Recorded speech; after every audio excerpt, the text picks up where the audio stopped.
বিসমিল্লাহির রহমানির রহিম। দর্শক, আপনারা জীবনে বহু ভিডিও দেখছেন। আজকে আমি একটা ভিডিও আপনাদের দেখাবো, ভিডিওটা দেখবেন। একটা জমিদারের নাতির একটা ভিডিওটা দেখার পর আপনাদের হাসতে হাসতে পেট ব্যথা হয়ে যাবে। ভিডিওটা না দেখলে বুঝতে পারবেন না যে কত বড় বাটপার। দেখেন দর্শক, ভিডিওটা আগে দেখেন। তোমাকে হত্যা করলেই হয়ে যাবে সব শেষ। ভাবেনি ওরা বঙ্গবন্ধু মানেই বাংলাদেশ। হ্যাঁ, আমার বঙ্গবন্ধু মানে বাংলাদেশ।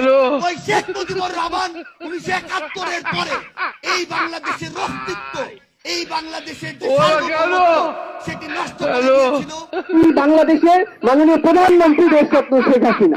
খুনি হাসিনা যা করেছে তার নির্মম পরিণতি তার হয়েছে। এর চেয়ে লজ্জাজনক বিদায় বাংলাদেশের ইতিহাসে এর আগে কোনোদিন কোন প্রধানমন্ত্রী হয়নি, আগামীর বাংলাদেশও হবে না। মাননীয় প্রধানমন্ত্রীকে বলতে চাই, মাননীয় প্রধানমন্ত্রী, মীর জাফরেরা কখনো দূরে থাকে না। মীর জাফরেরা আপনার আশেপাশে ঘুরতে মেরে আছে, যারা এখন এমন রূপ ধারণ করছে যেটি হয়তো আপনি বুঝতে পারছেন না। আমরা সেই 75-এ দেখেছি বঙ্গবন্ধুর কত কাছে ওই মোস্তাক ছিল।